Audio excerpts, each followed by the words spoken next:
Halo adik-adik, kembali lagi bertemu dengan Kakak dalam pembahasan penalaran matematika. Sini Kakak punya 20 soal yang terdiri dari 7 teks yang akan Kakak bahas secara tuntas. Langsung saja kita mulai dari teks yang pertama. Menjelang tahun baru, toko Prosus dan toko Inten memberikan diskon untuk menarik pelanggan. Untuk pembelian satu jenis barang yang sama, diskon yang ditawarkan kedua toko adalah sebagai tabel. Lalu pertanyaannya adalah, harga termurah yang harus disediakan pelanggan untuk membeli satu celana, satu baju itu berapa? Oke, jadi sebelum kita cari berapa harga termurah, kita cari dulu ya jumlah yang harus dibayarkan ketika kita belanja di toko Prosus maupun toko Inten. Nah, jadi di sini saya tambahkan aja 2 tabel lagi.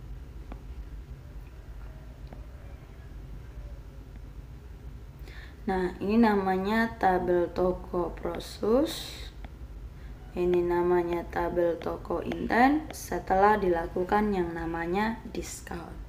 Kita tahu diskon itu adalah pengurangan harga.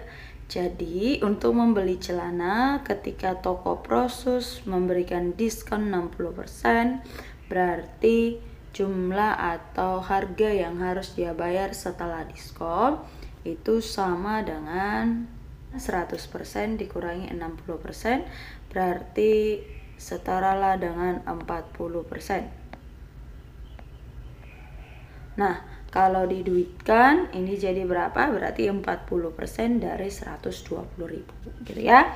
Nah, jadi di sini yang saya tuliskan persennya aja biar cepat perhitungannya. Kemudian toko Inten memberikan diskon 50% tambah 10%. Berarti yang pertama kita hitung dulu diskon 50%. Berarti total yang akan kamu bayarkan adalah 50%. Gitu. 50% dari 120. Nah, lalu diberi lagi diskon 10% lagi. Berarti yang akan kamu bayarkan itu sama dengan 90%. Ya. Yang akan kamu bayarkan adalah 90%, tapi 90% dari yang mana? Yang dari diskon pertama tadi, yaitu 50%. Jadi 90% kali 50% itu sama aja dengan 45%. Jadi total diskonnya menjadi 45% dari harga mula-mula. Kemudian yang kedua, baju lengan panjang diskonnya 60%, berarti sama, harganya setara dengan 40%. Nah, kemudian yang kedua diskon 40 plus 30, berarti pertama diskonnya 40%, berarti yang kita bayarkan adalah 60. Kemudian di diskon lagi 30%, berarti yang kita bayarkan adalah 70% dikali 60%, gitu ya. Berarti totalnya jadi 42%. Nah, lalu sepatu diskonnya 30 plus 20. Yang pertama ketika di diskon 30, berarti yang kita bayarkan adalah 70. 100 kurang 30 gitu ya. Lalu yang kedua di diskon 20%, berarti yang kita bayar adalah 80% dari 70 tadi. Berarti setaralah dengan 56%.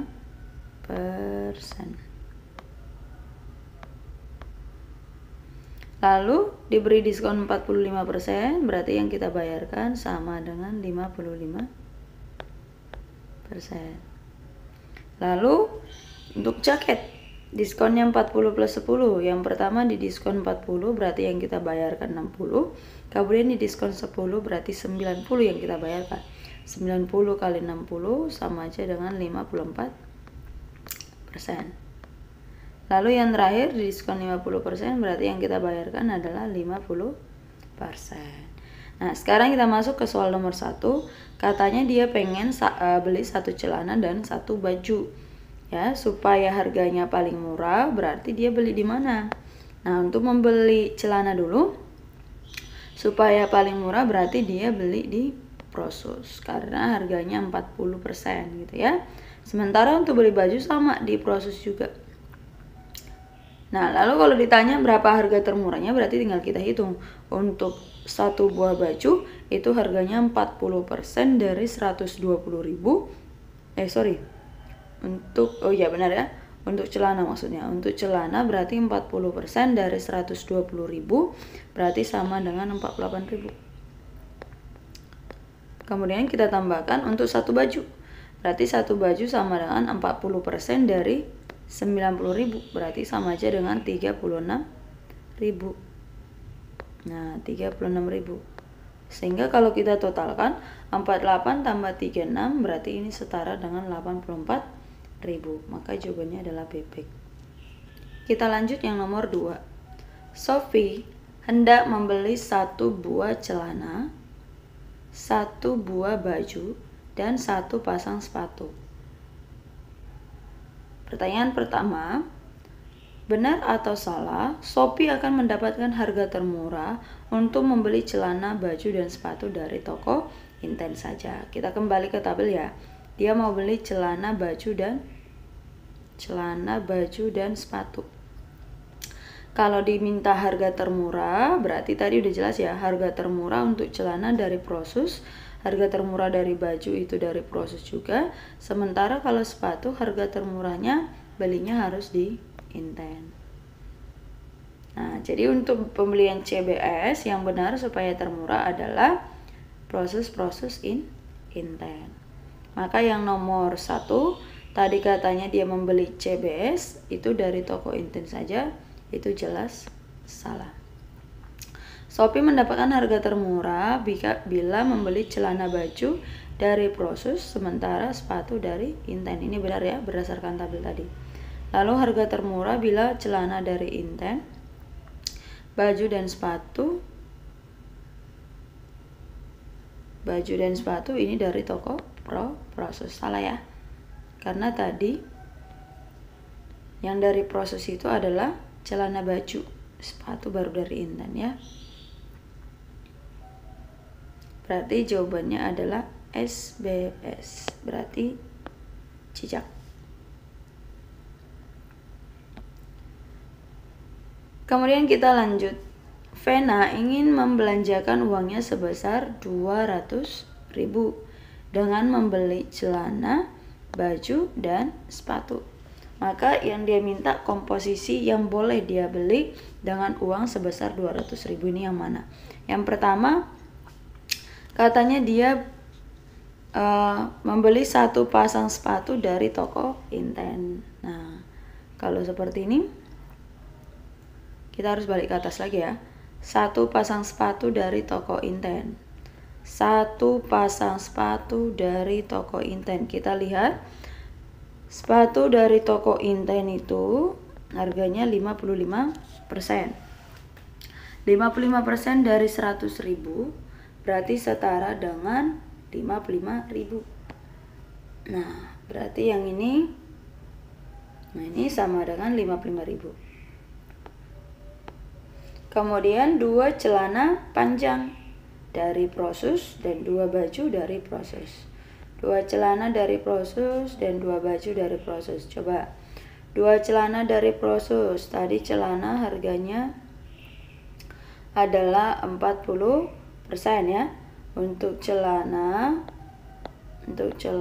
dari Prosus itu sama dengan 40% dari 120.000. Berarti kalau satu celana 48, kalau 2 celana ini 96. Kemudian untuk baju, satu celana itu 40% kali 90.000 berarti 36. Berarti kalau 2 jadinya 72. Kalau kita total berarti totalnya ini adalah 168 ya.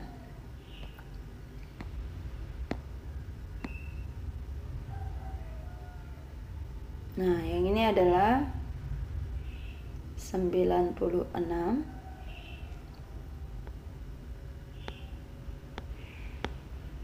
Sementara yang ini 72.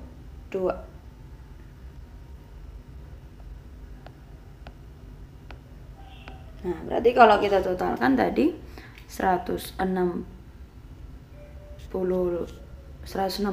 ditambah 55 ini sudah mencapai lebih besar dari 200.000. Berarti dengan komposisi seperti nomor 1 ini tidak mungkin. Kalau 1 tidak mungkin, otomatis 3 juga tidak mungkin, gitu ya. Maka kita cek yang nomor 2. 1 pasang sepatu dari toko Inten. Tadi 1 pasang sepatu dari toko Inten sudah kita cari di atas, harganya 55.000. Kemudian 1 celana dari Prosus. 1 celana dari Prosus itu tadi harganya 48. Lalu 4 baju dari Prosus. 4 baju dari Prosus, satunya itu tadi harganya 36. Berarti kalau dikali 4 itu sama dengan 144.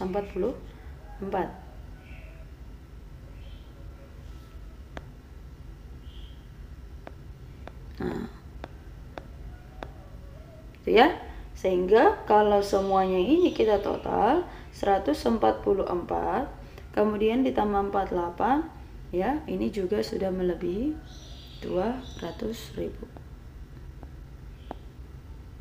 Sehingga untuk opsi yang nomor 2 juga itu tidak mungkin. Berarti yang paling mungkin itu hanya nomor 4, karena tidak mungkin nomor 4 juga salah. Nah, ini boleh kita cari ya. 1 pasang sepatu dari toko Inten berarti harganya 55. 2 celana dari Prosus berarti 96.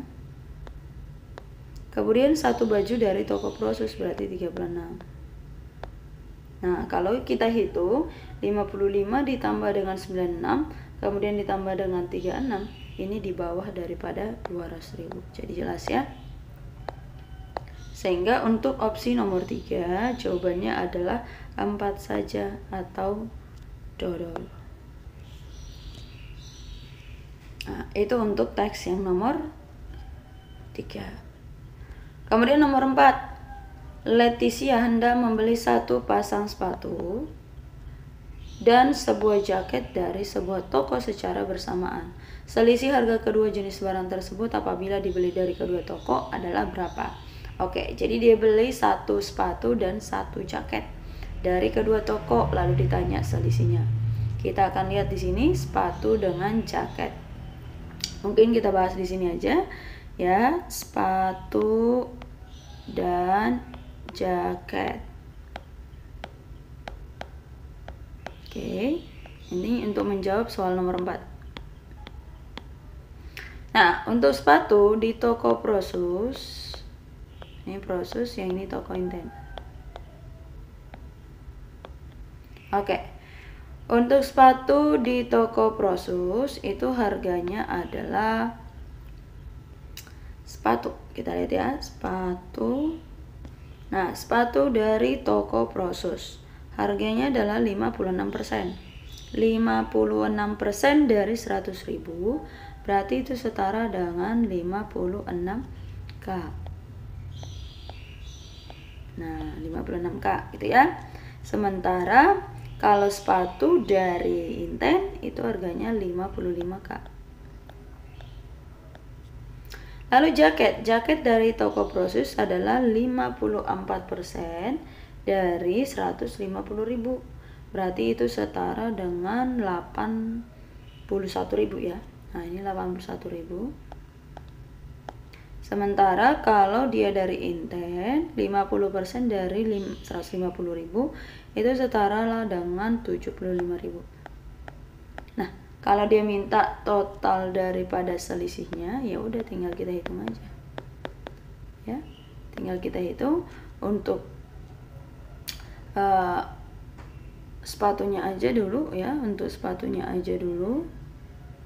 Di sini aja berarti saya tulis. Aduh.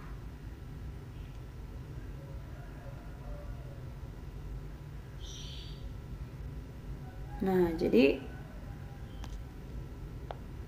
kita akan hitung selisih, ini selisih ya. Nah, untuk membeli sepatu, selisih antara toko Prosus dengan toko Inten berarti 1000 K ya. 56 kurang 55, 1000 K. Sementara untuk jaket 81 dikurangi 75 itu sama dengan 6.000. Berarti kalau dia tanya berapa total selisihnya, totalnya itu sama dengan 7.000. Maka nomor 4 jawabannya adalah Eko.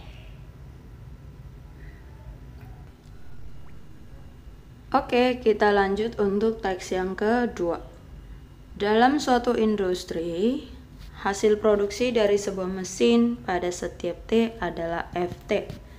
Hasil produksi dari mesin ini pada tahun ke T dinyatakan katanya dengan rumus ini. Dengan T-nya berada di antara 6 sampai 10. Biaya servis, operasi, dan lainnya katanya dinyatakan dengan rumus GT. Dengan T-nya juga dari 6 sampai 10. Keuntungannya dinyatakan dengan UT sama dengan FT min GT. Lalu masuk kita ke soal. Pada saat mesin produksi ini tidak lagi memberikan keuntungan pertama kali, pendapatan dari mesin tersebut pada saat itu adalah berapa, gitu ya. Berarti kalau katanya tidak memberikan keuntungan lagi, artinya keuntungannya ini sama dengan 0. Nah, ini artinya ya. Jadi dia tidak rugi, dia juga tidak untung. Jadi balance gitu ya. Maka UT-nya sama dengan 0, dimana tadi katanya UT itu sama dengan FT min GT. Jadi dari sini kita cari dulu UT-nya dengan cara kita kurangkan si FT dengan GT. Langsung aja ya, 900 dikurangi dengan 996, berarti ini menjadi minus 96. Kemudian 30T dikurangi dengan minus 6T, berarti ini menjadi 36T. Kemudian berikutnya, min 2T kuadrat dikurangi dengan T kuadrat, berarti jadinya minus 3 pangkat 2. Nah, jadi ini besar keuntungannya. Gitu ya. Nah, jadi supaya dia tidak memberikan keuntungan, berarti yang ini semua, si UT yang ini, dia nilainya harus sama dengan 0. Maka saya tuliskan minus 96. Kemudian ditambah dengan 36T dikurangi dengan minus 3T kuadrat sama dengan 0. Semuanya kita bagi minus 3, berarti jadinya T pangkat 2 minus 12T. Kemudian min 96 dibagi dengan minus 3 itu menjadi 32. Nah, nilainya sama dengan 0. Berarti tinggal kita faktorin T min 8. Kemudian T minus 4 sama dengan 0. Jadi T-nya bisa dengan 8. Bisa juga T-nya sama dengan 4. Cuman karena kita tahu tadi rentang T-nya itu dia dari berapa tadi ya? Dia dari 6 sampai 10. Berarti yang mungkin itu adalah T sama dengan 8. Nah, yang dia tanya pendapatannya. Pendapatannya saat T-nya sama dengan 8. Pendapatan itu tadi dinyatakan dengan FT ya. Pendapatan itu dinyatakan dengan FT, di mana FT-nya sama dengan 900. Kemudian ditambah dengan 30T. Lalu dikurangi dengan 2T pangkat 2. Berarti kalau F8 sama dengan 900 ditambah 30 kali 8 berarti 240. Dikurangi dengan 2 kali T pangkat 2 berarti 2 kali 8 kuadrat. 64 dikali dengan 2 berarti 128. Nah, ini kalau semisalnya kita hitung, nah ini totalnya sama dengan 1012. Nah, karena dalam juta berarti jawabannya adalah cantik. Kita lanjut untuk nomor 6. Mesin produksi ini masih memberikan keuntungan jika rentang waktunya itu berapa katanya. Oke. Jadi katanya masih memberikan keuntungan, artinya apa? Artinya keuntungan itu paling tidak dia harus bernilai positif, lebih daripada 0. Nah, itu dia baru memberikan keuntungan.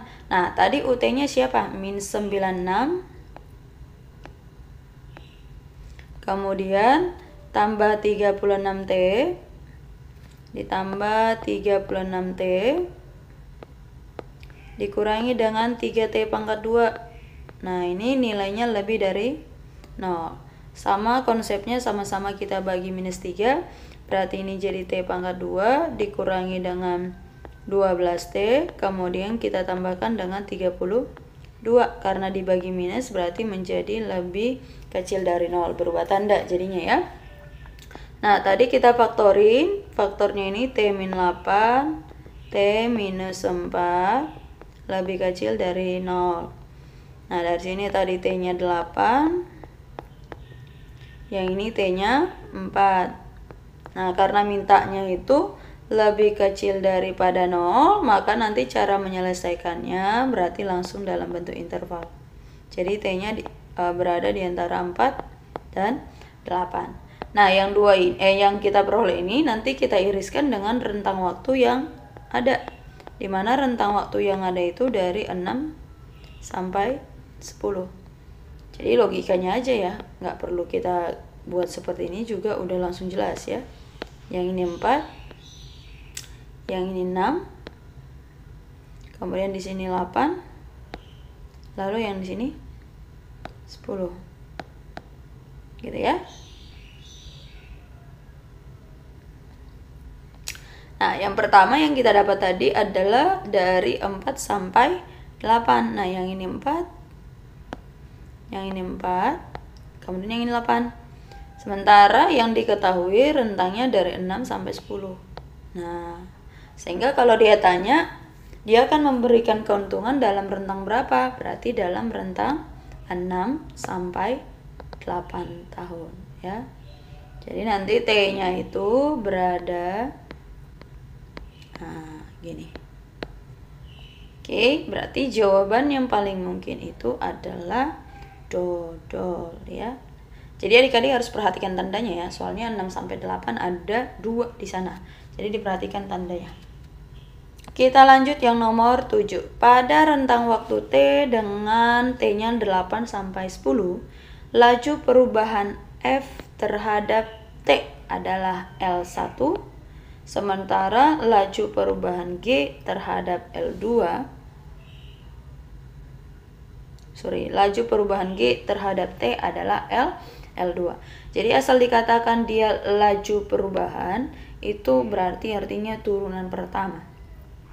Berarti karena ini F terhadap T, sama aja ini F aksen T. Kalau ini G terhadap T, berarti G aksen T. Nah, jadi FT dan GT tinggal kamu turunkan. Tadi kan FT-nya itu di sini. FT-nya itu adalah yang ini ya. Kalau kita turunkan berarti jadinya 30 minus 4T. Nah, itu turunannya ya.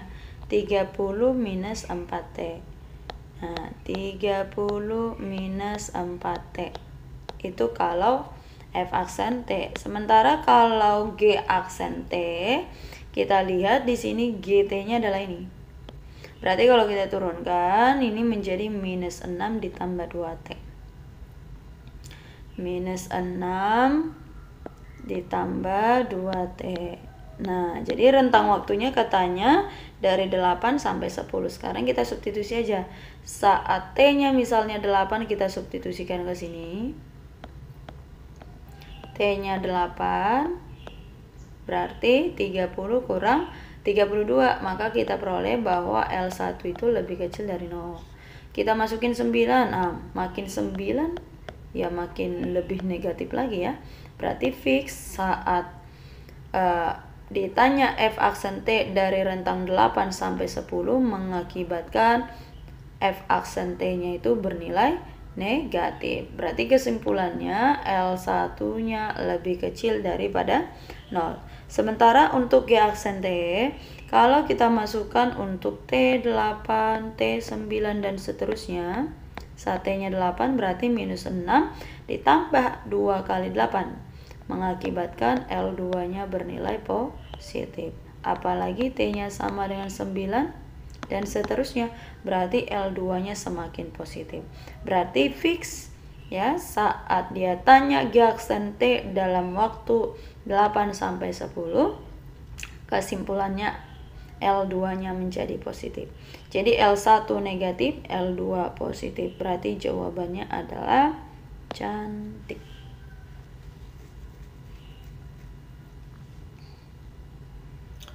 Oke, kita lanjut lagi untuk yang berikutnya di teks 3.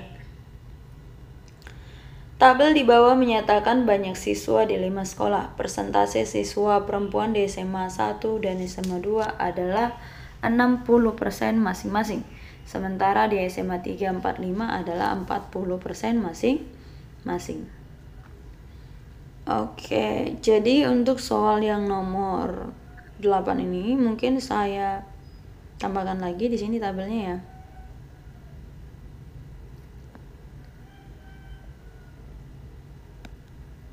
Nah, di sini namanya ada siswa perempuan, ada siswa laki-laki. Nah, berdasarkan wacana katanya siswa perempuan di SMA 1 dan SMA 2 itu 60%. 60% dari mana? Ya udah pasti dari sini, gitu kan? Berarti untuk perempuannya 60%.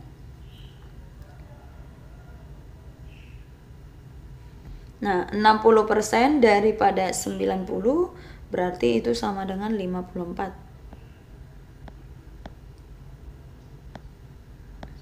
Berarti kalau perempuannya misalnya 54, laki-lakinya udah pasti 36 orang.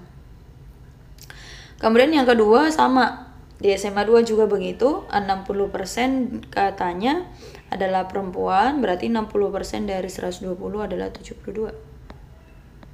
Berarti kalau ditanya laki-lakinya berarti sama dengan 48, karena totalnya harus 120. Sementara SMA 3, 4, 5 katanya perempuannya 40%. Berarti 40% dari 100 itu sama dengan 40. Berarti laki-lakinya 60. Di SMA 4 berarti 40% dari 140. Berarti sama dengan 56 orang. Lalu kalau laki-lakinya berarti 84. Lalu di SMA 5, 40% dari 150 setara dengan 60. Berarti di sini 90. Nah, ini deh komposisi untuk perempuan dan laki-laki. Lalu di sini ada lagi siswa berkacamata dengan jumlah seluruhnya adalah 2 berbanding 3. Berarti kalau misalnya kita cari orangnya ya, berkacamata dengan jumlah keseluruhannya adalah 2 banding 3. Berarti kalau kita cari yang berkacamata, ini sama aja nyarinya dengan 2 per 3 kali 90. Karena yang diketahui adalah keseluruhannya. Ini perbandingan antara berkacamata dengan keseluruhan itu 2 banding 3. Nah, berarti nyari yang berkacamata aja sama dengan 2 per 3 kali 90. Berarti banyaknya adalah 60 orang. Nah, kemudian yang ini 1 banding 2. Berarti setengah atau 1/2 dikali 120. Berarti yang berkacamata adalah 60. Kemudian ini 7 per 10. 7 per 10 dikali 100 sama dengan 70. Lalu yang ini 3 per 7 dikali 140. Ini sama dengan 60. Lalu 8 per 15 kali 150. Ini sama dengan 80 orang. Itulah jumlah siswa yang berkacamata. Jumlah siswa laki-laki berkacamata adalah 24. Berarti kalau perempuan berkacamata bisa juga kita cari, tapi kita lihat dulu deh. Ya, di sini saya tulis tabel lagi. Nah, perempuan berkacamata. Saya singkat namanya perempuan kaca, PKC ya. Nah, tadi katanya laki-laki yang berkacamata kan 24. Padahal siswa yang berkacamata adalah 60. Berarti sisanya itulah perempuan yang berkacamata. Berapa lah itu? 60 dikurangi 24 sama dengan 36 ya. Nah, berarti 36 orang di sini. Kemudian 60 dikurangi 18 itu sama aja dengan 42. Lalu 70 kurangi 42 itu sama dengan 28. 60 kurang 30 sama dengan 30. 80 dikurangi dengan 56 itu sama dengan 14. 14 apa 24? 24 ya? Nah, 24. Lalu kita lihat benar atau salah.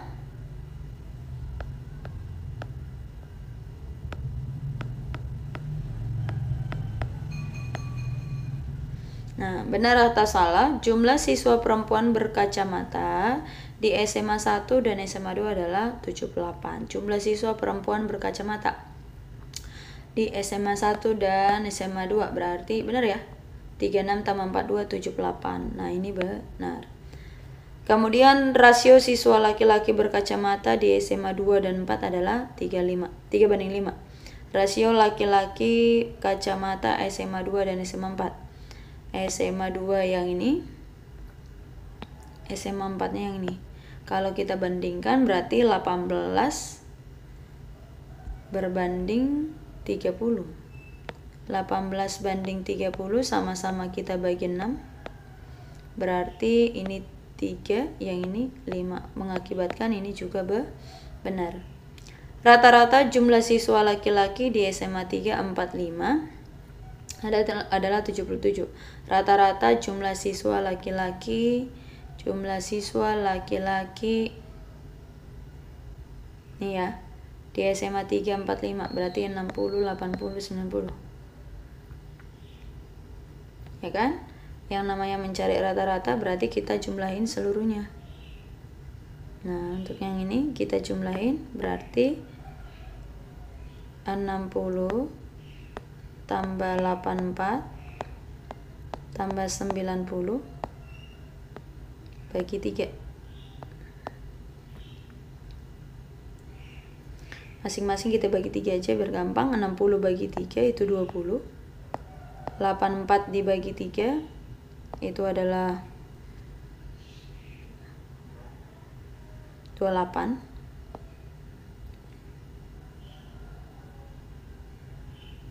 90 bagi 3 adalah 30.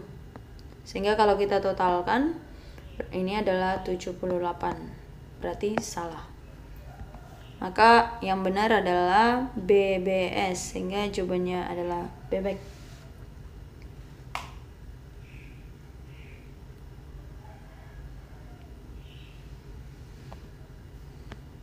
Kita lanjut untuk nomor 9.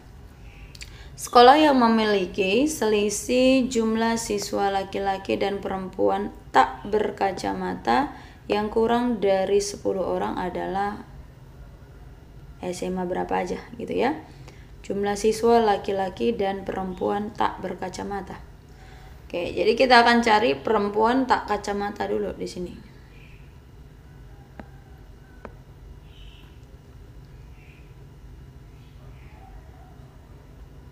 Perempuan tak kacamata, TKC ya. Nah, jadi tadi perempuannya kan 54 ya. Yang berkacamata 36, berarti selisihnya adalah 18. Nah, itulah berarti perempuan tak berkacamata. Kemudian yang berikutnya 72 dikurangi 42 berarti 30 ya. Berikutnya lagi 40 kurangi 28 berarti itu 12. 56 kurangi 30 berarti 26. 60 dikurangi 24 36. Nah. Oke, kemudian berikutnya kita cari lagi antara laki-laki yang tak berkacamata ya. Ini laki-laki yang tak kacamata.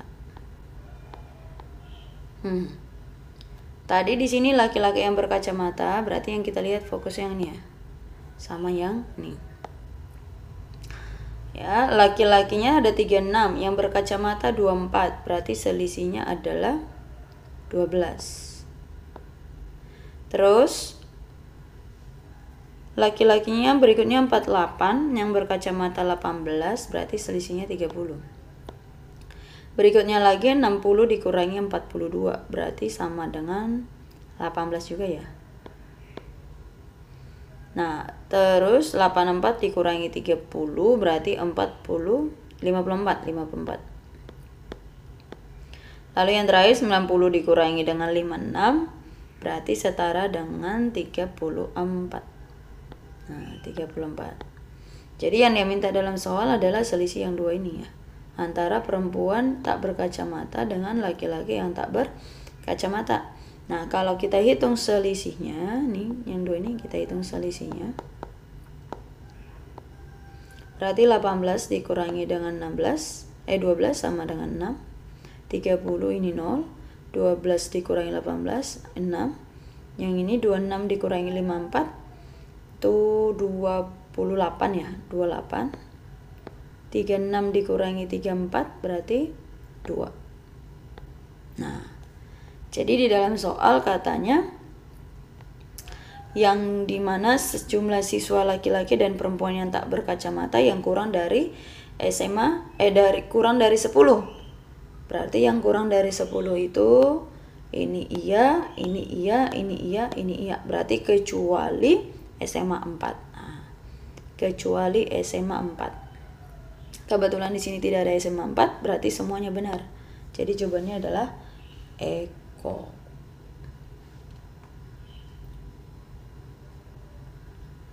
Gampang ya? Nah, kemudian nomor 10, selisih jumlah siswa laki-laki dan perempuan yang berkacamata. Sekarang mintanya laki-laki dengan perempuan yang berkacamata. Jadi kita fokus melihat laki-laki yang berkacamata dan perempuan yang berkacamata. Nah, laki-laki yang berkacamata kan yang ini ya. Nah, laki-laki yang berkacamata itu kan yang ini. Nah, kalau misalnya kita hitung totalnya, berapa sih total daripada ini semuanya? Berarti kalau kita hitung 24 ditambah dengan 18, kemudian ditambah lagi dengan 42, ditambah lagi dengan 30, tambah lagi 56, ini totalnya adalah 170. Nah, ini untuk laki-laki yang berkacamata. Ya kan? Sekarang kita lihat untuk perempuan yang berkacamata. Perempuan yang berkacamata berarti ini. Sekarang kita hitung juga totalnya. Berarti 6 tambah 2 8, tambah 8 16, tambah 4 20. 2 5 9 11 14 160. Nah, berarti kalau misalnya dia tanya berapakah selisihnya? Selisihnya adalah 10. Berarti jawabannya adalah ayam.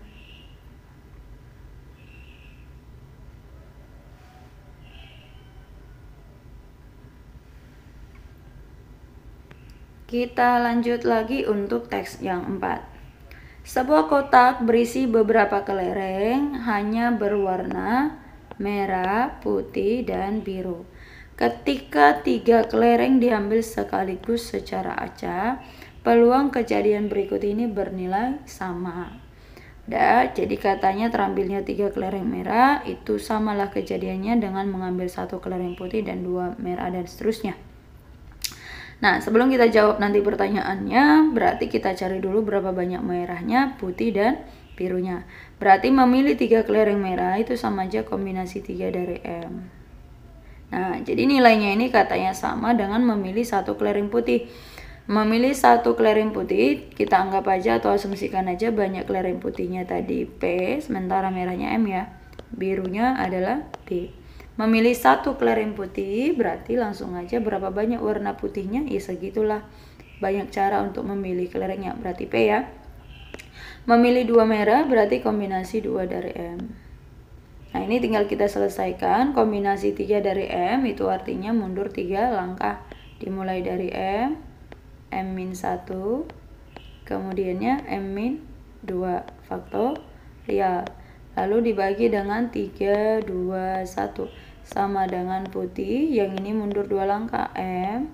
M-1, kemudian 2 dikali 1. Nah ini tinggal kita coret 2 satunya, kemudian mm-1, ini juga kita coret. Nah ini kita coret, berarti nanti yang tersisa adalah M-2 sama dengan 3 dikali dengan P, atau dari sini M nya sama dengan 3P plus 2. Oke, kemudian ini kemungkinan pertama. Kemungkinan yang kedua, kombinasi 3 dari M itu sama dengan memilih satu kelereng setiap warna, berarti putih, biru, dan M. Berarti ini lagi M, M-1, M-2, kemudian dibagi 3, 2, 1, sama dengan putih, biru, dan merah.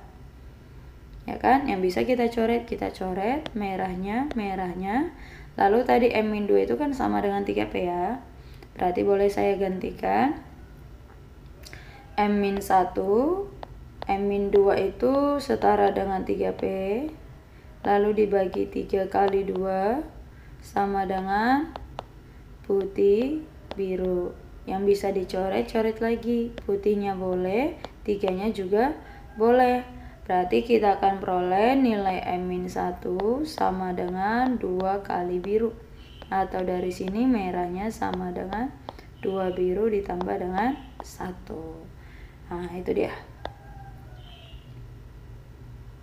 Nah lalu nanti setelah itu kita samakan deh, merah itu sama aja dengan 2B ditambah dengan 1 sama juga dengan 3P ditambah dengan 2. Maka kalau dia tanya merah yang mungkin, nah kalau kita perhatikan di sini ada 2B ditambah 1. Mau B-nya berupa asli atau ganjil, udah pasti nanti kalau dikatakan 2B ditambah 1 ini pasti menghasilkan ganjil. Berarti otomatis ini pun harus ganjil. Nah, supaya ini ganjil, berarti kita pastikan bahwa P-nya harus bagaimana? P-nya juga harus ganjil. Nah, jadi kalau P-nya harus ganjil, berarti kita mulai P-nya misalnya 1, berarti 3 kali 1 tambah 2 mungkin 5. Apakah ini mungkin 5? Mungkin saja kalau B-nya sama dengan 2. B-nya 2, putihnya 1, berarti merahnya 5. Pertanyaan pertama apa? Agar banyak kelereng dalam kotak seminimal mungkin. Nah, ini seminimal mungkin. Selisih kelereng merah dan putih dalam kotak adalah berapa? Nah, jadi tadi merahnya itu 5, birunya itu 2, kemudian putihnya adalah 1. Nah, ini tadi yang kita peroleh ya. Yang dia minta kelereng merah dengan putih, selisihnya berapa? Merah dengan putih berarti selisihnya adalah 4. Jadi jawabannya adalah dodol.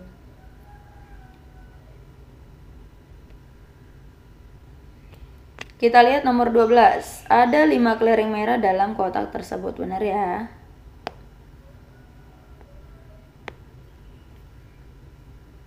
Nah, selisih kelereng merah dan biru adalah 4. Merah dengan biru itu 3. Jadi salah. Jumlah kelereng biru dan putih adalah 4. Biru dengan putih adalah 4. Salah, harusnya 3. Sehingga jawabannya menjadi BSS alias B.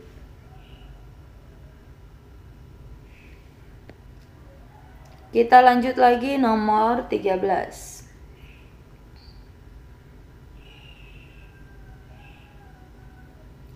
Agar banyak kelereng dalam kotak tersebut adalah seminimal mungkin, dari dalam kotak diambil 3 kelereng sekaligus. Kalau ada kata sekaligus berarti ini kombinasi. Peluang terambilnya 1 kelereng putih dan 2 kelereng merah. Tadi berdasarkan wacana atau berdasarkan yang kita sudah dapat, kita peroleh tadi merahnya 5, birunya 2, putihnya sama dengan 1. Berarti memilih 1 kelereng putih itu sama dengan 1 cara. Dan ada kata dan berarti kali. Memilih 2 kelereng merah berarti kombinasi 2 dari 5. Karena mintanya peluang, berarti dibagi dengan kombinasi 3 dari keseluruhan. Keseluruhannya adalah 8. Kombinasi 2 dari 5 itu sama dengan 10. Kombinasi 3 dari 8 berarti 3 kali mundur 8, 7, 6, 3, 2, 1. 3, 2, 1 itu 6. 10 bagi 2 itu 5, 8 dibagi 2 itu 4. Berarti peluangnya adalah 5/2, 8. Jadi jawabannya adalah dodol. Kita lanjut untuk teks 5. Lantai suatu gedung penyimpanan yang berbentuk persegi panjang dengan ukuran 4,5 x 4 dipasang ubin yang berukuran 40 x 40 yang dimana pemotongan ubin diperbolehkan. Satu lusin ubin dijual dengan harga 420.000 dan tidak dapat dibeli satuan. Diketahui bahwa rata-rata waktu yang dibutuhkan menutupi 4 meter kuadrat adalah 9 menit. Pertanyaan pertama adalah luas minimal daerah lantai yang tidak terpasang ubin utuh. Ini juga gampang, udah pernah, udah sering ya. Jadi ada persegi panjang atau ada lantai yang berbentuk persegi panjang. Ukuran lantainya adalah 4,5 meter atau 450 cm kali 400. Nah, sementara ukuran ubinnya kan 40 kali 40. Jadi yang dia minta yang tidak terpasang ubin utuh. Biar gampang kan langsung gini aja. Berarti 450 dikali dengan 40. Ini udah pasti tidak bulat. 450 dibagi dengan 40. Berarti ini bersisa 10 meter ya. Jadi dia itu akan utuh hanya sampai ukuran 440 meter. Nah, anggap deh yang ini. Ini utuh. Oke, yang ini utuh.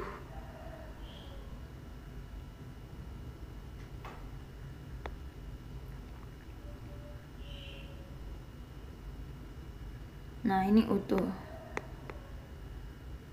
Dimana utuhnya itu sampai 440. Nah, berarti yang ini 10 meter. Lalu kalau dia tanya berapa luas daerah yang tidak utuh itu, berarti sama aja kamu mencari luas daerah yang ini. Nah, ini namanya tidak utuh. Tidak utuh. Berarti luasnya sama dengan 10 dikali dengan 400. Karena ini dalam bentuk senti, mintanya dalam bentuk meter, berarti kita bagi dengan 100 masing-masing. Berarti sama aja nanti dengan 0,1 dikali 4. Berarti sama aja dengan 0,4 meter kuadrat. Maka jawabannya adalah cantik. Kita lanjut untuk nomor 15. Biaya minimum yang diperlukan dalam pemasangan ubin. Oke, katanya kan pembelian ubin itu harus lusinan. Gak boleh satuan. Berarti yang pertama kita akan hitung dulu berapa banyak ubin yang dibutuhkan untuk pemasangan lantai ini. Oke. Jadi kita hitung ubinnya dulu ya. Banyak ubin yang dibutuhkan sama dengan 450. Ubinnya ukurannya 40.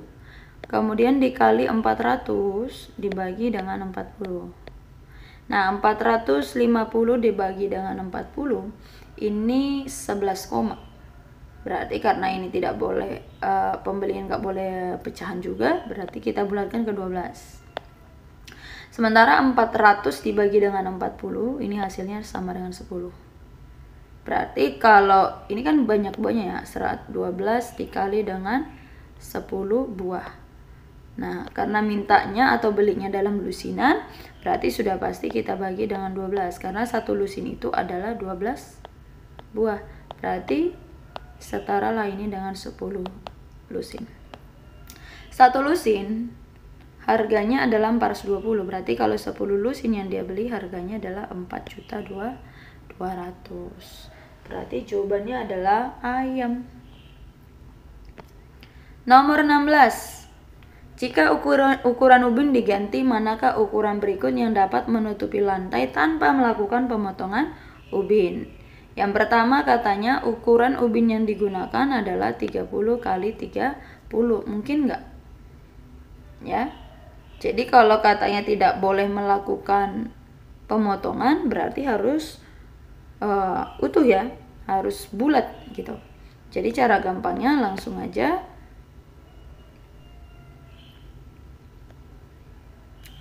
tadi kan ukuran lantainya 450 kali 400. Jadi kalau kita bagi dengan 30, ini harus bulat.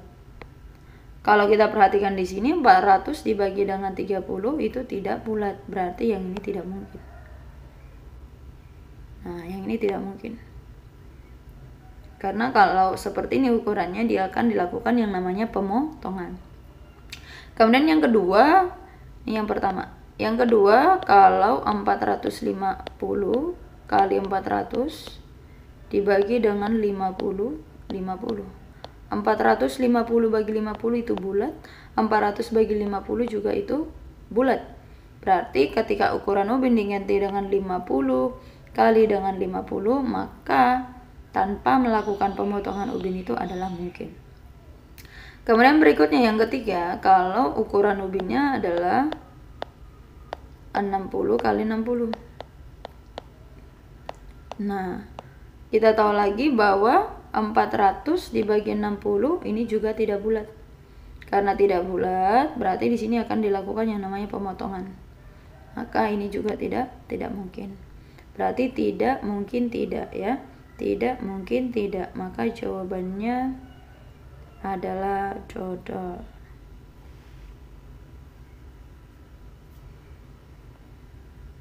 Oke, sekarang kita masuk ke teks yang ke-6. Sebuah biang lala bertitik pusat di P. Titik P ini berada pada ketinggian 20 meter dari permukaan tanah. Diukur dari bawah sini, gitu ya. Berarti kalau yang ini 3 katanya, ini 3 sudah pasti, yang ini sampai ke sini 17 meter ya. Dan itulah yang disebut dengan jari-jari. Nah, dalam waktu 3 menit katanya setiap penumpang biang lala telah menjalani lintasan sepanjang 34/3 meter. Sebuah lampu dipasang pada suatu titik di biang lala yang kita nggak tahu di mana persisnya. Lalu nomor 17, misalkan QR adalah tiang dengan tinggi 2 meter. Jarak terjauh antara lampu dan titik Q itu adalah berapa? Jadi titik Q-nya di sini. Nah, lampu itu tadi katanya ada di sepanjang biang lala ini. Bisa di sini, bisa di sini, pokoknya di sepanjang kelilingnya gitu, keliling lingkarannya. Nah, dia mintakan jarak terjauh. Kalau misalnya lampunya di sini, tidak mungkin dong ini jarak terjauh. Nah, kira-kira di manalah jarak terjauh? Di manalah posisi lampu supaya Q dengan lampu itu menghasilkan jarak yang paling jauh? Berarti yang namanya jarak terjauh, berarti kira-kira kemungkinannya ya di sini ya. Kita misalkan di sini posisi lampu, sehingga nanti jarak terjauhnya itu berarti jadinya ini. Nah, ini jarak terjauhnya. Nah, berarti tugas kita sekarang menghitung berapa panjang atau jarak dari Q ke L.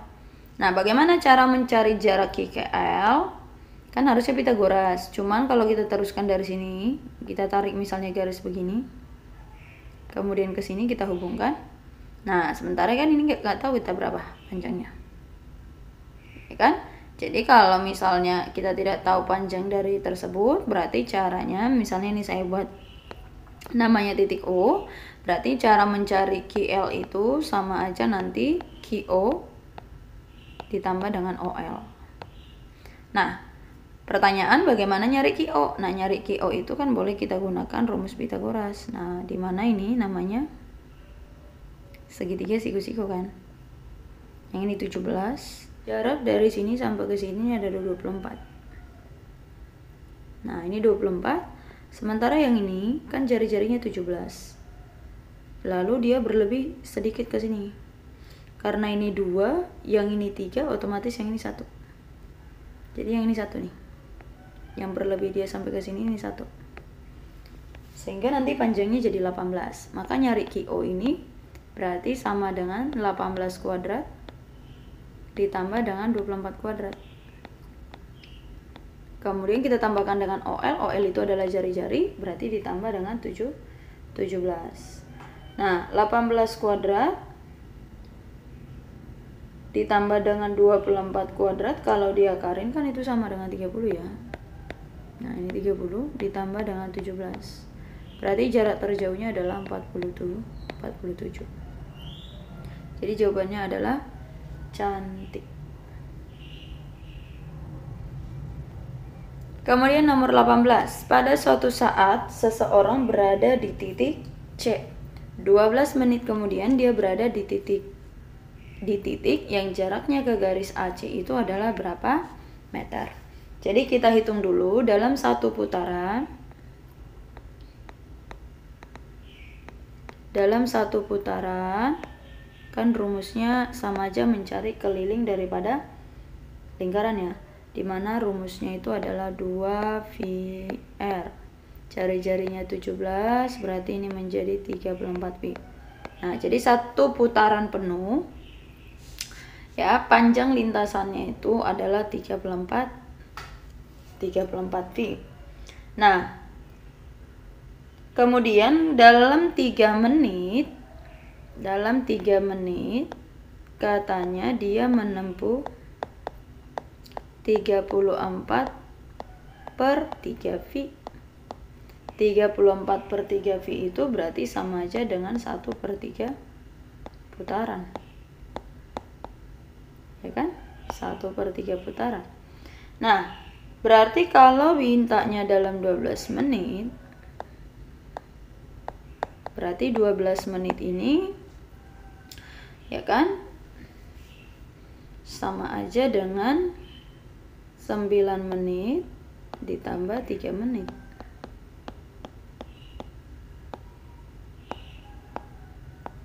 Kalau 3 menit itu menghasilkan 1/3 putaran, berarti untuk menghasilkan satu putaran full, ini dibutuhkan waktu 9 menit. Itu kan konsepnya. Nah, 9 menit. Berarti ini sama aja dengan satu putaran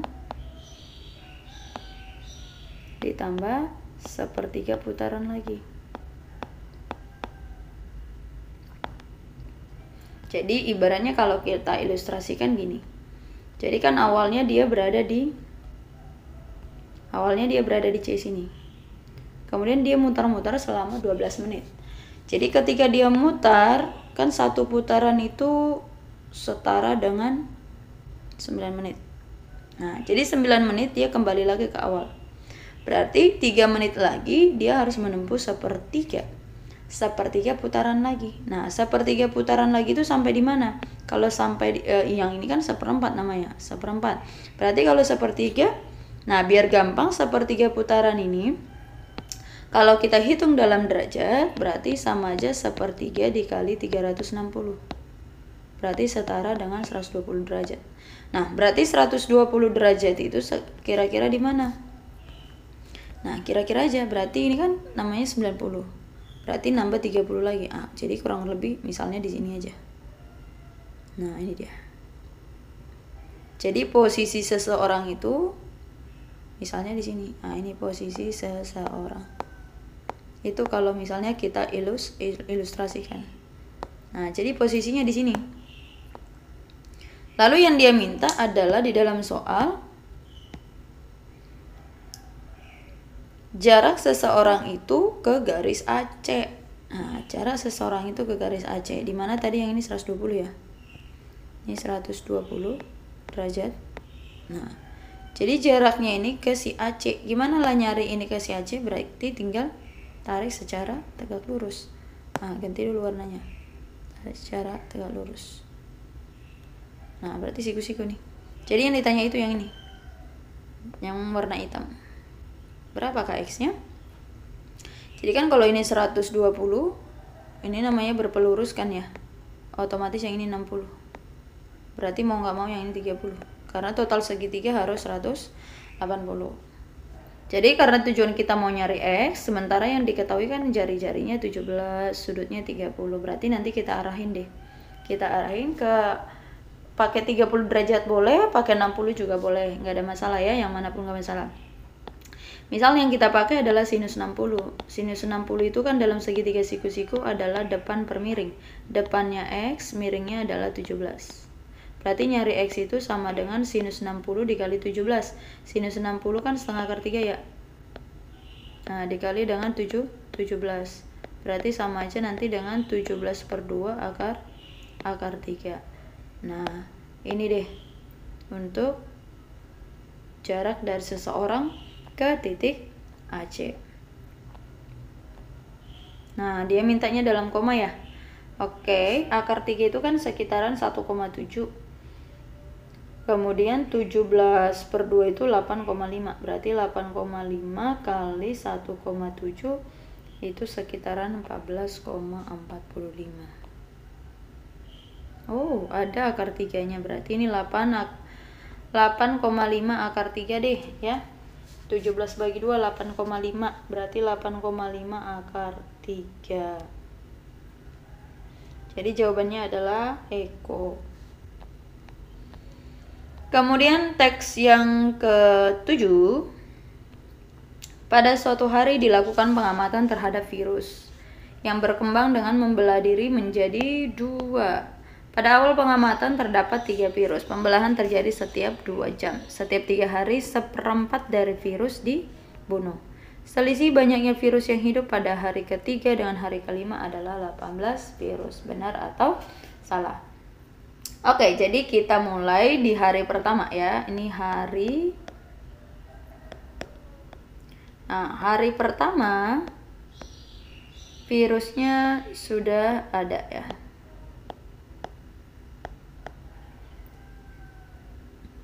Di hari pertama virusnya sudah ada 3. Kemudian katanya setiap hari itu dia membelah menjadi 2. Berarti tadi awalnya 3 menjadi 6. Tadinya 6 menjadi 12. Dan seterusnya. Setiap 3 hari katanya 1/4 virus dibunuh. Setiap 3 hari, hari pertama pengamatan. 3 hari kemudian berarti hari keempat ya. Hari keempat berarti jumlah virusnya kan 24 ya. Nah, saat di sini katanya 1/4 itu dibunuh. Kalau 1/4 dibunuh berarti yang tersisa adalah 3/4.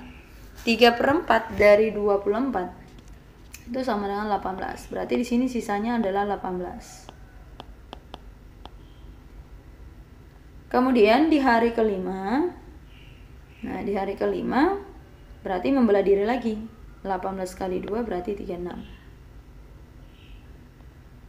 Maka tadi pertanyaan pertama adalah selisih banyaknya virus yang hidup pada hari ketiga dengan hari kelima. Hari ketiga itu 12, hari kelima itu 36, selisihnya adalah 24. Berarti yang ini salah. Kemudian banyak virus yang hidup di hari ke-6. Kita cari hari ke-6 itu. Hari ke-6 berarti membelah diri lagi. Tadinya 36 berarti menjadi 72. Berarti yang ini benar. Lalu yang berikutnya, banyaknya virus yang mati selama seminggu pertama adalah 39 virus. Seminggu pertama berarti 7 hari ya. Berarti yang ini hari 5, 6, hari ke-7. Tadi kan matinya di sini di hari keempat. Nah, mati pertama kan hari 4. Berarti mati kedua ya hari ke-7 kan? Nah, 72 berarti jadi 1/4. Nah, sekarang kita hitung di hari ke-7 ini yang mati berapa? Mati itu berarti 1/4 dari 144. Berarti 36 ya. 36 yang mati. Di sini tadi yang mati itu adalah 6. Berarti totalnya 36 tambah 6 sama dengan 42. Berarti yang ini salah. Sehingga yang benar adalah SBS. Jawabannya adalah Eko. Nomor terakhir, banyaknya virus yang hidup pada hari ke-7. Yang hidup pada hari ke-7 berarti 144 kurang 36. 144 dikurangi dengan 36 berarti sama aja dengan 108. Jawabannya adalah dodol. Oke, gampang ya semua soal-soal PM-nya. Baiklah adik-adik, demikian pembahasan untuk soal PM kali ini. Semoga apa yang saya ajarkan adik-adik bisa memahami, ya, dan teruslah berlatih sampai kamu memperoleh impian. Sampai di sini pembahasan dari kakak. Kita kembali bertemu di pembahasan berikutnya. Bye bye.